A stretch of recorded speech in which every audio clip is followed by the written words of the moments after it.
Hi, Tom Cole for Buckeye Cable and BCSN, and welcome into another edition of Sports Flash. And certainly something I've looked forward to. Mr. Joe Smith. Joe, welcome in.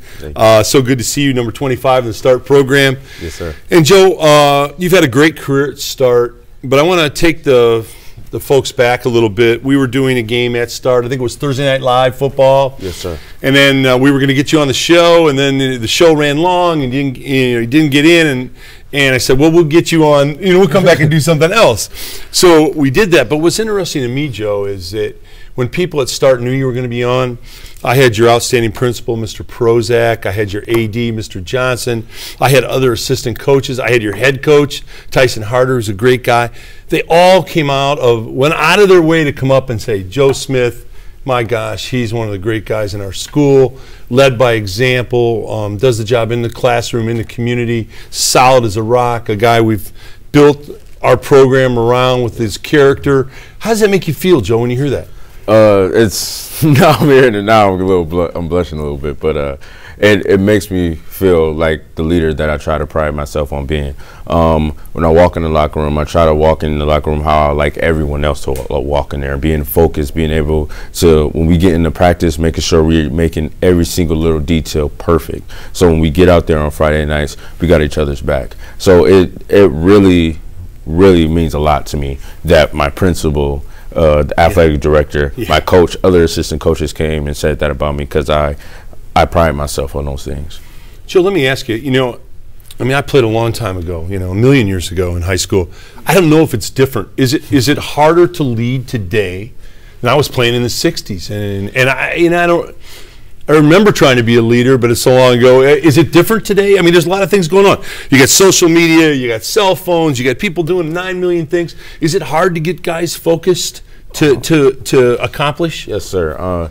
Once you go through a season like we did, going 9-2 this year, finishing out 9-2, you're gonna have a lot of people in your ear who telling you that you're the best. Right. You're going to the NFL. Right. You're going Division I. Sure. And it's extremely hard to stay focused, because a lot of those people don't see all the work you have to put through. And as soon as you go down, they're back on you saying how bad you are. Right. So the thing is, you try to tell those guys, stay focused, stay off of the social media. All the compliments, they're great, take them.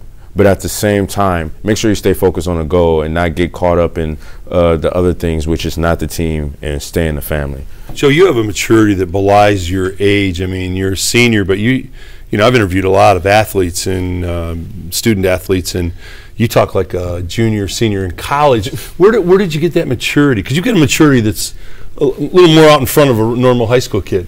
I would like to thank my parents. I'm always been in kind of the business circle. I'm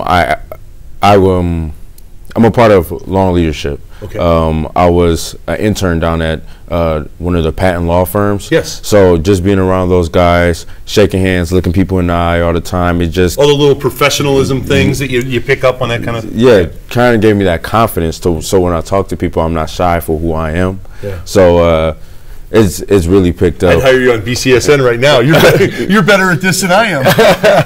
Hey, Joe, let's tell the folks too. You had a great season going, then you get hurt, and I'm not talking about an ouchie here. Yeah. Tell the folks what happened to you. I was running down the field on a punt, and I'm running down there. The guy looks like he's down, but he's a great athlete. He breaks out. I'm running after him. Guy throws a great block on me. His helmet and shoulder pad goes into my rib cage. Yeah. And to me, it feels like a bruised liver. I'm in the game. The trainer tells me to come out. Everybody's panicking. They're like, Joe, you all right? I'm like, I'm fine. I'm not going to let that take me out the game. It's a bruised rib. Yeah. So I'll go back in. I'll play the rest of the half. I have a great game. And then the trainer was like, I think you should go to. So you thought it was a rib, but it ended up being a bruised liver. Yeah, which is, I'm very familiar with that, which is excruciatingly painful. Number one. Yes. First, a rib is bad, but a bruised liver is something that can be very, very, very serious. So you had to sit out. How hard was that for you to sit out? Oh my gosh, that was the most humbling experience I've ever had in my life. I started to value the game so much more, and it was so hard. I cried like a baby when they told me. And I said, my senior season's over, and the only way I'll be able to play is if my team makes week 11.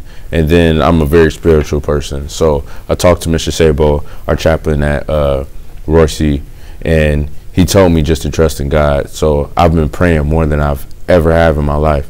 And when I went to Dr. Saparsky, and he said, I'll have you back by week 9. So you played week 9, and you played week 10, and then you got to do something that no one at Start High School, which is going to be, as you're too young for this now, but as the years go along, you're going to be able to say, you know, hey, we're the only guys that played in the playoff, but, you know, unless somebody else does it. But it's been a long time. Start started in 1962. I hope other kids make the playoffs to Start, but it's not easy to do. No, and sir. so you have that accomplishment, you and your teammates and your coaches, that no one will ever be able to take away from you. How exciting was the playoff game? Oh my gosh, it was extremely exciting. A lot of physical across the line of scrimmage, hard hitting back and forth type of game that I love to be in. And it was just an exciting experience traveling down there to Columbus. Even though we were away, we had fan buses and they were just packed. So it was a great experience. We lost, but it was a great experience to have. So, you know, Joe, that's almost something like I've had similar experiences, and people don't understand when you lose. You know, people say, you either win or you lose, and if you win, you're a winner. If you lose, you're a loser. And they have no concept. They have no, because some of the games that I was most proud of my teammates, the kids that I coached, when I played, were games that we lost, but you know, we fought our derrieres off. We didn't, we didn't quit. They might have been a little better than us, but we never, you know, only people who play sports really understand that. It's a great experience. Okay, number 25. You're going to go to college. Give me where you think you might go, Joe. Right now, I don't want to commit right now. But, we're not going to hold you to it. Ashland University is probably my top college. Hey, they play good football. Yes, sir. Trust me. I'm pretty sure they're still undefeated right now. Yeah, they're a very good football. Very good football team. I talked to the coach during the spring a couple of times. I took a couple visits down there. Vincent Hill, who played at Bowser High School, is there now. Okay. So that's my top choice right now. What do you want to study, Joe? I wanted to study kinesiology because I'm very interested in the body. Well, you know, and that's a great field because there's more baby boomers now than any other time in the United States, and all these older guys like myself, their bodies are going to be breaking down. So you'll have all kinds of patience to work with. Joe, on behalf of Buckeye Cable and BCSN, you know, you represent to me everything that we try to show on BCSN. A young man who's doing a great job in the classroom, in his school, in the community, stands for all the right intangibles of character and dedication and leadership. We're really proud of you, 25. Thank you. All right, we'll follow your career at Ashland if that's where it is. Yes, sir. All right, thanks, Joe. Tom Kohler, coach for Buckeye Cable and BCSN.